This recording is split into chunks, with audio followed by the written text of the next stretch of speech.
This is a size comparison of a few of the different Wisconsin V4 engines that have been made over the years. I just happen to have these three engines in one place, so I thought I would make a video that, kind of showed the difference of them. They're fascinating engines to me. They're a four-cylinder air-cooled engine that had been made since about 1940. Lots of industrial equipment used them over the years, and they actually stopped production in 2019.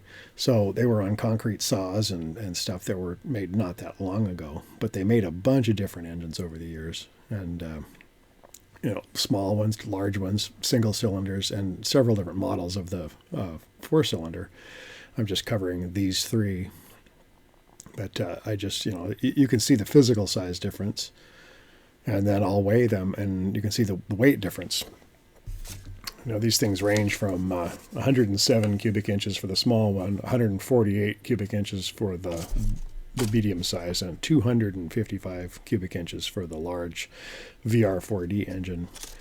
The VR4D engine, I didn't even know existed until I got this one. That's the largest one here, and they made them from 1953 to 1960.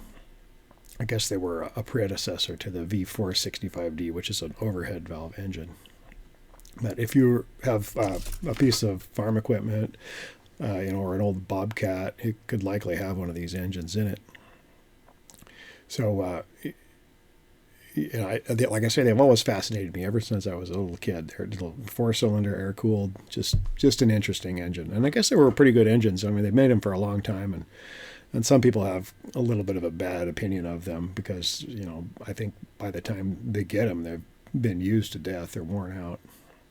And the valves would have a habit of sticking in them, and the head bolts would get stuck and break off if you try to remove a head. But that's really the only major problems with them. But there are still a lot of them out there today and in existence, and a lot of people running them, and they just keep right on going. But anyway, there's also a Chevy 348 there that I thought I would weigh that also, and surprisingly that's even lighter than the VR4D. It's and it's got the clutch and a generator on it and everything. It's a way more horsepower. That VR4D was probably 60 horsepower. Of course, it's probably a different kind of horsepower. It's a industrial engine, and it's got a governor on it, and they're just made to run all day long. With the Chevys, it's a car engine, so it's try to make it light and probably not as robust, I would think. But anyway, you can see on the scales, I've got the weights and everything up there if you're curious. There's not a lot of information out there if you look for stuff like weights on engines like these. So I thought this would be a good example. So there's the Chevy engine there on the scale, and it's 675 pounds with the flywheel and everything. That's substantially lighter than that four-cylinder Wisconsin.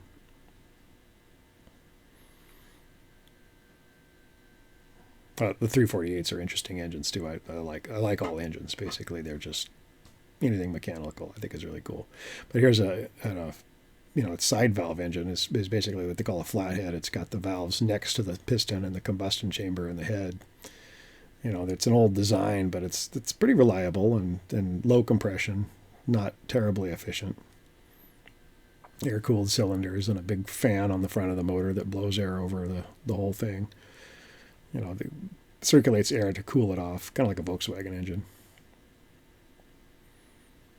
But here's a size difference between the heads between the VG and the VH. The VG is the bigger heads. This stuff is just not compatible. There's a few components on the engines like the starters and the governors and stuff like that that'll interchange, but pretty much nothing else.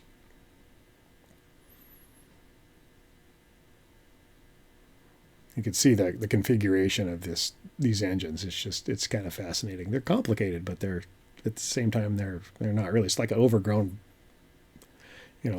lawnmower engine. Here's one that's apart a little bit, and you can kind of see it better.